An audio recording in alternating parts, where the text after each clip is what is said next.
Yes, lovely people. Hope you're well. So, as you all know, it's been a crazy 24 hours. So, you're just about to watch the preview that we did with Carefree Lewis and Matisse. So, make sure you guys subscribe to their channels. But obviously, there has been some changes in news regarding Lavia and Caicedo, which won't be reflected in this video. However, it's still a great preview. But I just wanted to give you that little precursor before you go in and think, what's Kopish talking about? What's Lewis talking about? What's Matisse talking about? Things have changed. We filmed this on Thursday, and obviously, as you know, Thursday night / Friday, early hours of Friday morning, things took a turn with regards to Caicedo and Lavia. So, people, sit back, relax, tune into this preview, and make sure you smash that like button to subscribe. Let's go. Yes, lovely people. Hope you're well and welcome back to Team Kopish. As you can see, we're outside. Usually we're doing this behind a computer screen, but we have two very, very gracious Chelsea fans with us today. We've got the one and only Matisse and the one and only Carefree Lewis. I'm here with Drifty. People, sit back, sit tight. It's the season opener. Chelsea versus Liverpool. Let's get into it.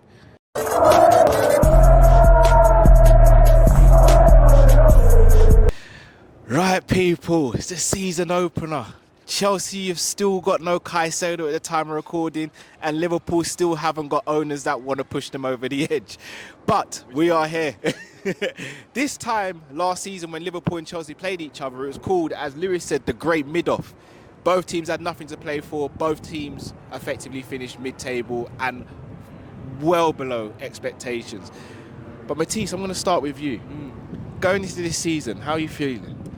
At the moment, I'm feeling rejuvenated. I'm feeling kind of re-energized. It's a young team. It's a fresh team. Pochettino's at the helm.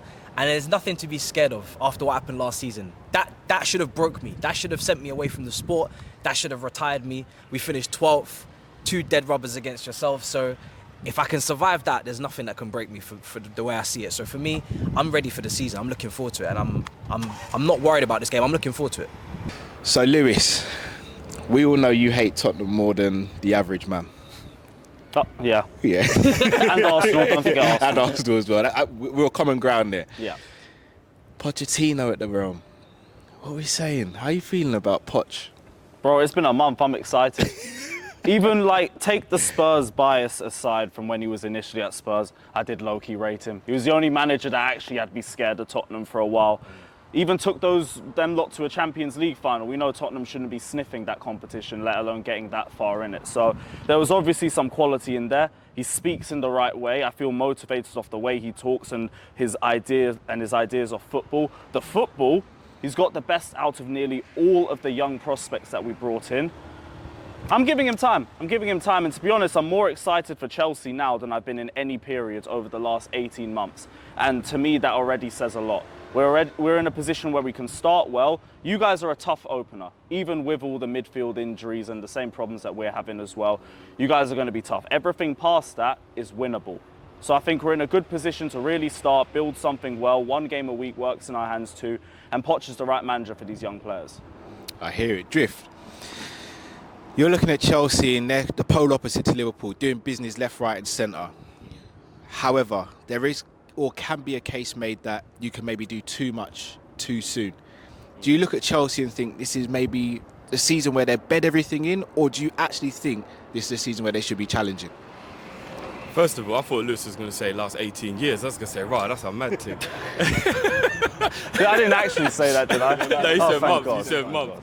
All right, I'm going to say it right here, right now. We spoke off camera. I know these lot think I'm gassing. I'm not. In December, everybody's going to come to me and be like, right, Drift, you were right. At this halfway point, Chelsea are in a title race. Because Chelsea are a proper team with a proper manager that are now playing proper football. They have a manager who's going to get the best out of their young squad. If they add 1 or 2 people, we've all said Caicedo's a needle mover for any team, right? So if Chelsea get him, automatically 20% more chance they could win the league. Literally just by having it. That is how much I rate him, and I think most other people. He's like the Kante regen. We all know what Kante did for Chelsea. They won everything with him. So for me, at this moment in time, Chelsea are ahead of Liverpool until we buy Lavia. If we buy Lavia, I think it starts to become a bit even. We don't know we're going to do that though. Let's be honest, we could end up with any you. I don't know what we're doing. So, you might get both. No. Chelsea can't be moving like that. No, because can. at some point FFP has to be a thing. Hey, one Gallagher out the door. Things change. It has. Look, anyway, don't get me upset, man. Let me hold you there. You said if we get Lavia and they get Caicedo, we're pretty much on the same. In terms of squad depth, I say Chelsea have more depth. They have more prospects. We have more experience. Yeah. Do you think Caicedo is that guy to take them from being potential top 4 prospects to it's them versus Man City versus Arsenal? Do you think it's that simple? It's Caicedo. If it's not Caicedo, let's say they get Lavia. Can they still compete for the league? Yeah. But I think they'll just have a 10% improvement rather than 20. I think Lavia makes them 10% closer to a title challenge. Caicedo makes them 20% closer to a title challenge. Remember, they've got Tyler in now. I think that's a big move in terms of cover. Like, I don't think he's an amazing player, but he's brilliant cover. You know what I mean? So now they don't really have to worry if Caicedo was suspended or something like that. They've got an adequate replacement that will come in now. People forget Enzo's a bad boy. Forget how rubbish he looked before. He's a bad boy. Caicedo and Enzo sitting in a pivot. In a Poch system. I mean, look, I'm not going to gas these men up too much, but I actually think that... Matisse just said what's happening. Am I unaware of what's going on here? We finished 12th last year. Exactly. I'm just happy to be here. One game at a time, my friend. You finished 10th and won the league. It seems to be what you lot do. It's not the same. It's not the same anymore. Pep has, monopolised the league. We were asking for 40 points. We thought we were going to get relegated. I'm happy to be here. Challenge. I don't think Chelsea You said in December, we'll say that. Yeah, in December, and then we'll talk in December. What that would do then, that will allow you to understand whether you need to make any more signings to thing it. If there's any injuries, could you bring somebody in to get through? A bit like Arsenal did when they bought Trossard, and they were like, right, we're in a position now. Let's actually make an assault, and they brought in a couple men to try and do it. I think you're going to be in a very similar position, not running away at the top, but you'll be in and around within 5 points of City and Arsenal, in my opinion, in December. 100%. I will be very grateful. I'll be very grateful if that happens. But I think people are sleeping on the fact that Pochettino is a top manager. No, he's a good manager. You have top players. You've got no European distractions, nothing. Like, it is literally every week training, learning Poch way, getting better every week. You already look good in pre-season. Like, I'm being serious. Chelsea are already top 4 right now, in my opinion. So. I'm just aiming for the Champions League. You know them I'm just ones. aiming to be back with the music. No copyright. That's what I'm here for. All of this extra challenging stuff, I think that's down to Arsenal, to Man United. I'm gonna play it low key. We're just, like I said, happy to be here. Champions League. We need to get back amongst the elite. That's really what the aim is for me. If we challenge, wow, Drifty is, bruv. Let me know the lottery numbers. If we actually challenge, I'll be shocked. Absolutely shocked. I don't know about you. I'm actually with Drift, and I've said this publicly. I think you guys will challenge this season. I don't think you'll go all the way. I think that's between Arsenal and Man City as things stand right now. But I think you'll be in and amongst it. I think you'll get top 4 comfortably. I know it's a top 5 now. I think you'll get there comfortably. So, boys, for the last few times we've played, it's just been draw after draw after draw after draw after draw. Some good games in there. We spoke before off camera. Yeah. The Carabao Cup final was a brilliant game, even though it was a 0-0. Is this result going to be any difference? Lewis, I'll start with you. Is there going to be a winner in this game? And if so, who? I'd expect so, because I expect it to be high scoring. I think both teams are going to have holes that potentially could get exposed in the sort game. You guys have got killers in the attack. We potentially do. They just need to show it on the Premier League stage. But I also back our defence as well. So I don't really know what to expect. I think there's going to be goals in both sides. Just depends on who's more clinical on the day. I hope it's us, I hope it's you guys, but it realistically could go either way. It's very hard to predict this game because you guys have areas you need to solve, there's areas we need to solve. Lewis just made great points there. Our attack is lightning. I think arguably we've got the best attacking depth in the league. Defensively though, you guys have got great depth in defence. Yeah. Bearing in mind what you just said, it being a high scoring game, could you not argue that it could cancel each other out again though? It could.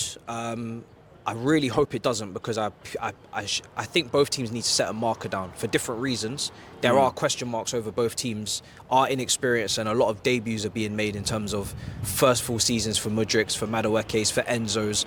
They've got to prove themselves over a course of a season that they can be putting us where we should be, because we've made a lot of change in 1 year. We've flipped the whole squad. There's some people that signed last summer that are not even with us anymore. Do you know what I'm saying? Shout out Aubameyang, shout out Koulibaly. Do you know what I'm saying? Kepa looks like he could be leaving and he could be going to Bayern Munich. God willing.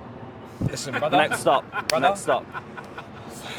I was hoping he would be staying. Yeah, so it could be Sanchez, new goalkeeper, then he'd be starting, most of, if not all the games. So there's so much change that for that to gel and to actually bed in is a lot. And for you guys, obviously, we know with FSG, you know what I'm saying? I was around last night, and damn, it was kicking off, man. Online, people were screaming, shouting. It was hot. It was a meltdown, literally. And they were like, yo, what's going on with Lavia? What's going on with the centre-back? Why is Klopp not getting his players? And it's right, because even if you were to get Lavia, you still need another 6, in my opinion. Like, how are you going to go into a season? I thought you meant another 6 players. No, just another. Sorry, brother. Nearly took him away. No, like another DM, because as far as I'm aware, you only have none currently. So how are you going to go for a whole season, even with Europa League football, which I don't think you guys should just rest. No, I think you should take seriously. How are you going to go for a whole season with one 19-year-old DM who had injuries last year for Southampton? For me, it just doesn't make any sense. And the back line is injury ridden as well at centre back. So I don't know what's going on with FSG, but bruv, they're going to start flying planes over this stadium if you're not careful. Oh yeah, a couple of them I think have been booked. I've heard it. I'm not a part of that. I think that's going over the top in terms of it's a bit. Oh, I don't.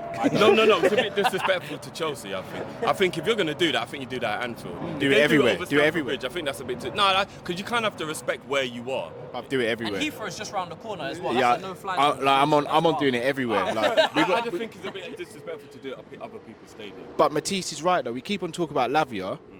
Lavia's only one man. Can he really change our fortunes? Well, here's the issue. Even though Bajcetic is like a hybrid, he's like a 6 and an 8. He's not like a full DM. Still a kid though. Yeah, he's only 18. He's getting over a stress injury he got because he was put under too much stress. Do you know what I'm saying? And I don't want him to be playing regularly until he's ready. But if Lavia was to be out for, say, 3 weeks or something like that, but Bajcetic can easily fill in. Like we've seen he can. He's very capable. So I wouldn't be as worried about what we do if Lavia got a suspension or something like that with Bajcetic there, because that's the best way to have Bajcetic around this season, filling in there and then while he's only 18, still learning, still growing, and then that'll be another season of progression. And then maybe next season he'll be ready to actually say, I could start this year. Do you know what I mean? But until then, I just want him to play a few games here or there. And then, this is why Flacco was supposed to stay though, because Flacco was supposed to guide all these youngsters through this period. Fabinho. That wasn't fair. I wasn't familiar. I thought you were saying John Flanagan for a second. I was thinking, what the fuck? I said, yo. No, that's why Fabinho was meant to be here, to oversee and let these young bucks learn from him, even if it's from a mental point of view, while the transition is happening. But obviously, that's here nor there. That's gone. That money's gone in J.W. Henry's pocket. We all know that. So, at the end of the day, I think Bajcetic can fill in. But, we'll see.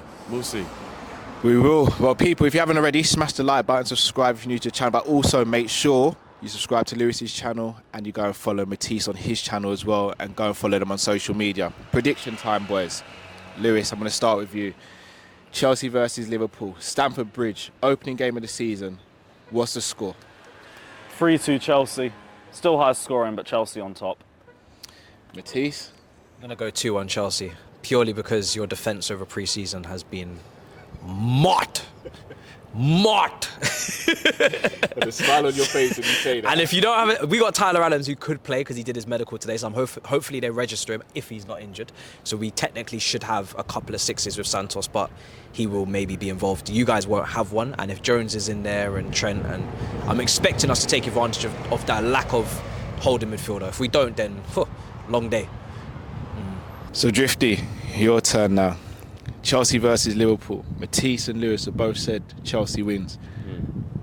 What are we saying? First and foremost, I think it's the best and the worst time to play Chelsea, even though that sounds mad. they're going to get better and better as the season goes on, and Stamford Bridge is always top 5 hardest away days for anybody, especially rivals. So getting it out of the way while Chelsea aren't at their best could be a blessing. Saying that though, I think Man City or Arsenal away would probably be the only games harder to start the season. Unfortunately, the people ain't gonna like me for this one, but I think Chelsea are gonna win this. I just don't think. Wow. I don't think without a DM we can go Stamford Bridge and win the game. I really don't. So unfortunately, I'm gonna go 2-1 Chelsea. And because I'm hosting, I don't have to give a score prediction for this show. Of course you do. No split. That means you think we're winning, don't you? No comment, Lewis. This is Interesting. No, all right, all jokes aside, if we are able to, by some miracle, get a DM between now and Sunday and they start, I think we could squeeze out a 2-1 win. Without a DM, I'm going to go for a draw. But that's my heart saying that. Your head is agreeing with me, right? Wow. My heart's, We better actually win now. my heart's saying the draw. Wow. That's crazy. My mind's telling me no. We may be back. We may be back. People are fearing us again. Let's go. It is indeed. Hear that. No, people, it's been an absolute pleasure. Make sure if you haven't already, smash the like button. We are going to be live to the live watch along. Chelsea versus Liverpool, first game of the season for us, for Chelsea. Massive shout out to Lewis, massive shout out to Matisse. Drift as always, man like Matt in the building as well. We are Team Kopish, people. Until we see you next time, stay safe, stay blessed. Take care.